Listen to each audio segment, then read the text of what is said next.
Mari kita berdoa. Bapa di surga, Bapa yang kami sapa dalam nama anakmu Yesus Kristus, kami bersyukur untuk kasih penyertaan-Mu dalam kehidupan kami pada pagi hari ini. Kami akan merenungkan firman-Mu, pimpin dan sertailah kami dengan kuasa Roh Kudus agar firman-Mu dapat menjadi pelita dalam langkah hidup kami. Inilah doa dari permohonan kami dalam nama Tuhan Yesus kami sudah berdoa. Amin. Pembacaan hari ini diambil dari 2 Samuel 11 ayat 1 sampai 27. Demikian firman Tuhan. Pada pergantian tahun, pada waktu raja-raja biasanya maju berperang, maka Daud menyuruh Yoab maju beserta orang-orangnya dan seluruh orang Israel. Mereka memusnahkan Bani Amun dan mengepung kota Raba, sedang Daud sendiri tinggal di Yerusalem. Sekali peristiwa pada waktu petang, ketika Daud bangun dari tempat pembaringannya, lalu berjalan-jalan di atas soto istana. Tampak kepadanya dari atas soto itu seorang perempuan sedang mandi. Perempuan itu sangat elok rupanya. Lalu Daud menyuruh orang bertanya tentang perempuan itu, dan orang berkata itu adalah Batsheba binti Eliam, istri Uria orang Het itu. Sesudah itu Daud menyuruh orang mengambil dia. Perempuan itu datang kepadanya, lalu Daud tidur dengannya. Perempuan itu baru selesai membersihkan diri dari kenajisannya. Kemudian pulanglah perempuan itu ke rumahnya, lalu mengandunglah perempuan itu, dan disuruhnya orang memberitahukan kepada Daud, demikian aku mengandung. Lalu Daud menyuruh orang kepada Yoab mengatakan, suruhlah Uria orang Het itu datang kepadaku. Maka Yoab menyuruh Uria menghadap Daud. Ketika Uria masuk menghadap dia, bertanyalah Daud tentang keadaan Yoab dan tentara dan keadaan perang. Kemudian berkatalah Daud kepada Uria, pergilah ke rumahmu dan basuhlah kakimu. Ketika Uria keluar dari istana, maka orang menyusul dia dengan membawa hadiah raja. Tetapi Uria membaringkan diri di depan pintu istana bersama hamba tuannya dan tidak pergi ke rumahnya. Diberitahukan kepada Daud demikian, Uria tidak pergi ke rumahnya. Lalu berkatalah Daud kepada Uria, bukankah engkau baru pulang dari perjalanan? Mengapa engkau tidak pergi ke rumahmu? Tetapi Uria berkata kepada Daud, tabut serta orang Israel dan orang Yehuda diam dalam pondok. Juga tuanku Yoab dan hamba-hamba tuanku sendiri berkemah di padang. Masakan aku pulang ke rumahku untuk makan, minum, dan tidur dengan istriku? Demi hidupmu dan demi nyawamu, aku takkan melakukan hal itu. Kata Daud kepada Uria, tinggallah hari ini di sini, besok aku akan melepas engkau pergi.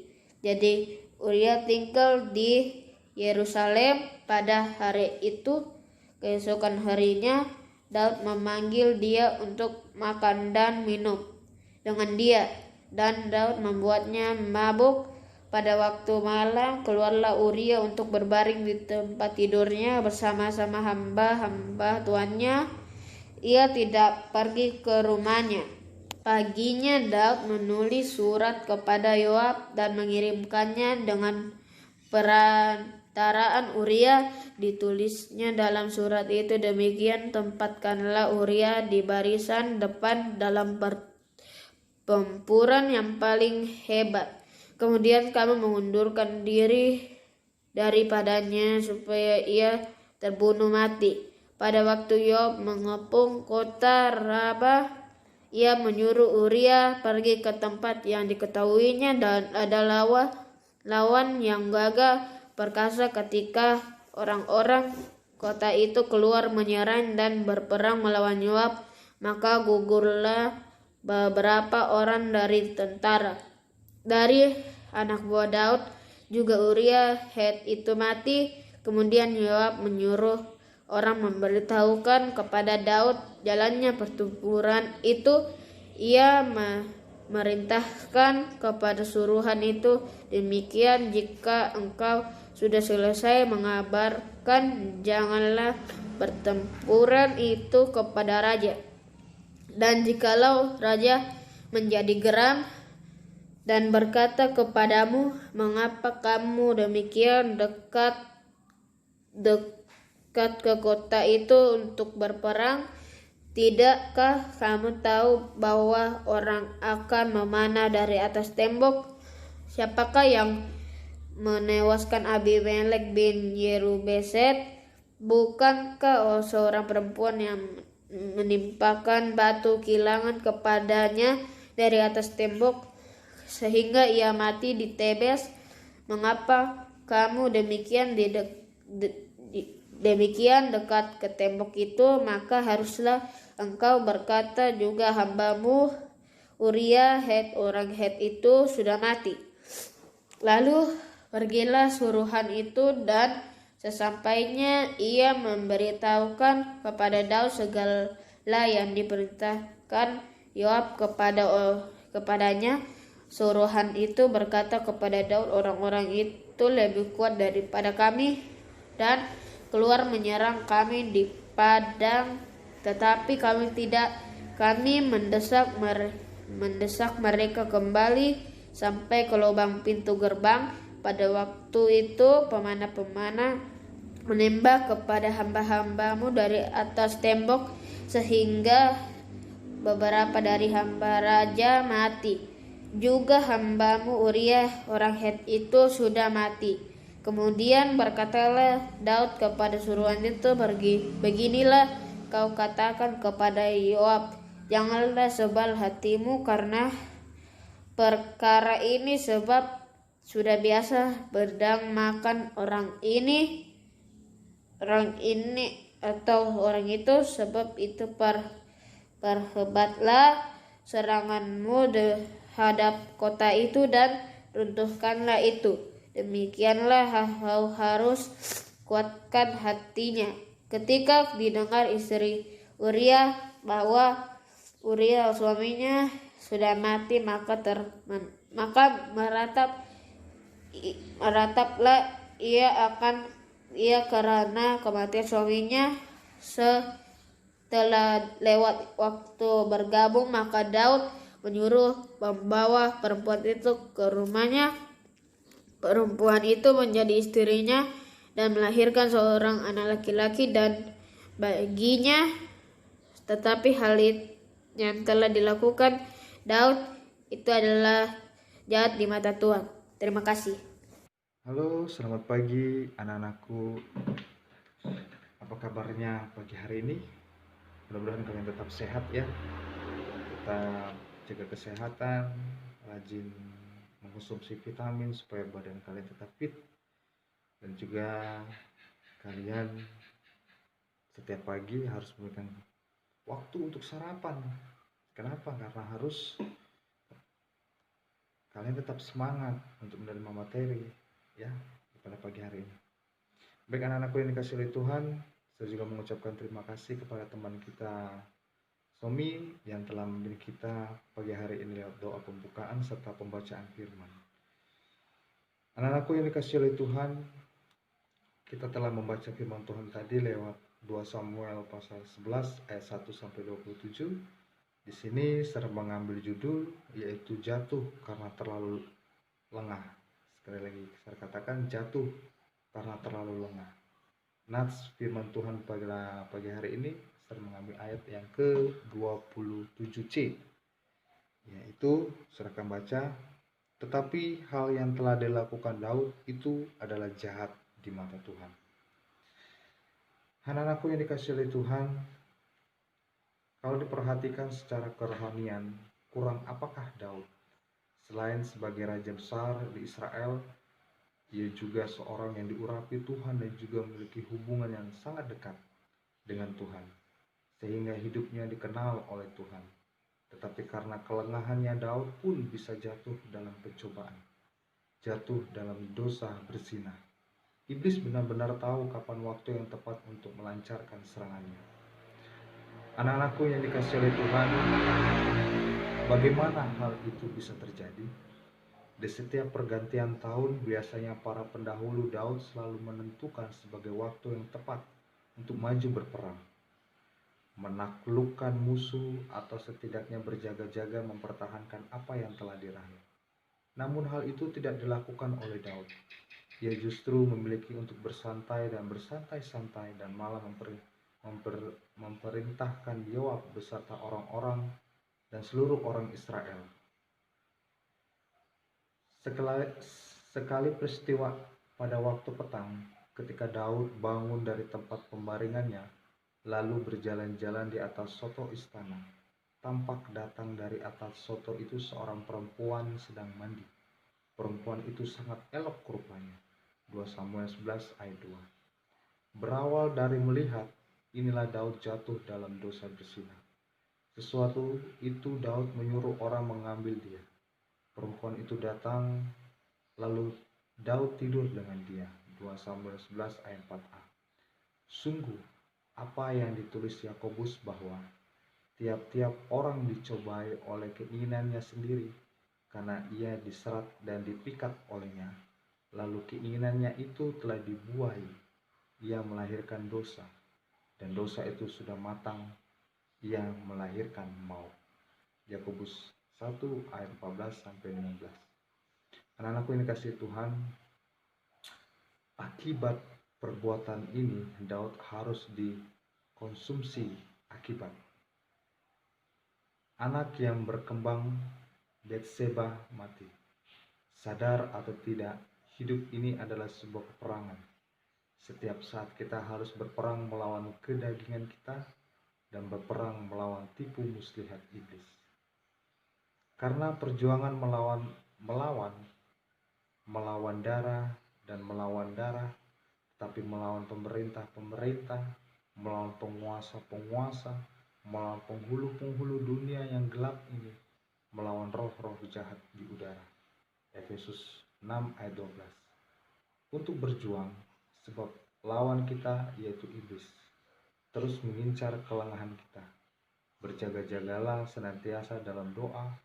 Untuk itu ia membuat kita tetap kuat. Baik, anak-anakku yang dikasihi oleh Tuhan, firman Tuhan kita pagi hari ini mengajarkan kita untuk tetap berjaga-jaga dan tetap waspada di dalam kehidupan kita. Dan firman Tuhan ini juga bercerita tentang Daud, yang bagaimana Daud itu yang diurapi Tuhan, dekat kepada Tuhan, selalu beribadah, selalu taat kepada Tuhan. Tetapi pada saat Daud lengah dan iblis memasuki dalam hidupnya, dia terjerumus lagi dengan dosa. Nah, makanya anak-anakku sekalian, tetap waspada dan berjaga-jaga dalam hidup kalian. Jangan kalian lengah dalam hidup kalian. Kalau kalian lengah dan terhanyut dengan dunia-dunia sekarang, baik itu dalam pergaulan, dalam apapun itu, kalian harus berjaga-jaga. Karena kalian tidak berjaga-jaga dalam hidup kalian, kalian akan terjerumus dan masuk dalam perangkapnya iblis dan akan berdosa. Dan juga kalian juga dalam hidup kalian harus berjaga-jaga lewat perkataan kalian.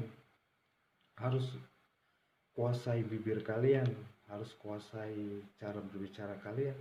Karena kalau kalian tidak kuasai bibir kalian atau cara berbicara kalian, kalian bisa dipakai oleh iblis dan bisa menyakiti orang lain, dan bisa kalian terjerumus dengan dosa. Karena apa yang kalian ucapkan itu bisa menyakiti orang kalau kalian tidak berjaga-jaga lewat perkataan, ya. Jadi kalian tetap menjaga hidup kalian dan tetap waspada di dalam segala hal, ya. Bagaimana caranya itu? Ya, kita selalu rajin membaca firman Tuhan, rajin berdoa, rajin mengucap syukur, karena iblis itu tidak ingin anak-anak Tuhan itu selalu mengucap syukur atau selain rajin berdoa dan membaca firman. Nah, makanya kalian harus berjaga-jaga dalam hidup kalian. Saya katakan lagi, harus tetap waspada dan berjaga-jaga, ya. Kuasai kalian dengan iman, kuasai kalian dengan Roh Kudus. Nah, jadi firman Tuhan hari ini sekali lagi saya mengajak anak-anakku sekalian tetap rajin membaca firman Tuhan dan berdoa. Lewat itulah kalian bisa berjaga-jaga di dalam hidup kalian, ya. Tuhan Yesus memberkati kalian semua. Amin. Baik anak-anakku sekalian, pada pagi hari ini kita akan berdoa untuk mengakhiri renungan kita, ya. Mari kita berdoa. Terpujilah Engkau ya Allah Bapa kami yang bertata kerajaan sorga dan Tuhan kami Yesus Kristus. Terima kasih ya Bapa atas kasih dan kemurahan-Mu yang Kau berikan kepada kami semua pagi ini. Bapa, terima kasih juga atas firman-Mu yang Kau taburkan bagi kami semua pagi hari ini. Bagaimana Engkau mengajarkan kami untuk waspada dan berjaga-jaga di dalam hidup kami ya Bapa. Ya Tuhan kami Yesus Kristus, lewat firman-Mu ini juga kami belajar bagaimana kami harus waspada tentang kehidupan dan alam yang kami rasakan ini. Karena itu Tuhan, minta kami memohon kepadamu, berikan Roh Kudus-Mu dalam hidup kami dan malaikat-Mu memimpin kami Bapa. Terima kasih Bapa, terima kasih. Dan pagi hari ini juga hamba mendoakan bagi anak-anak-Mu kelas 7 ya Bapa. Berkati kegiatan mereka hari ini ya Bapa. Belajar lewat sosial media ini. Berikan mereka kekuatan, kesehatan, dan anugerah kasih-Mu ya Tuhan. Selalu menyertai mereka di dalam segala hal ya Bapa. Dan itu hamba serahkan semuanya itu ke dalam tangan kasih-Mu ya Bapa. Dan juga ya Tuhan, kami mendoakan bagi guru-guru kami ya Tuhan. Terus ya Tuhan, berikan mereka kekuatan, kesehatan, dan kesabaran bagi guru-guru kami untuk memberikan materi dan pembelajaran bagi kami ya Bapa. Dan Tuhan, kami juga serahkan semua itu ke dalam tangan kasih-Mu ya Bapa. Sekali lagi kami serahkan kegiatan kami, pembelajaran kami pagi hari ini ke dalam tangan kasih-Mu saja. Ampuni segala dosa kami ya Tuhan. Terima doa syukur dan permohonan kami pagi hari ini. Kami alaskan di dalam nama Tuhan kami Yesus Kristus, Tuhan dan Juru Selamat kami yang hidup. Dan kami serahkan doa kepada Allah Bapa yang ada di surga. Haleluya. Amin. Selamat belajar. Tetap semangat. Tuhan Yesus memberkati kalian semua.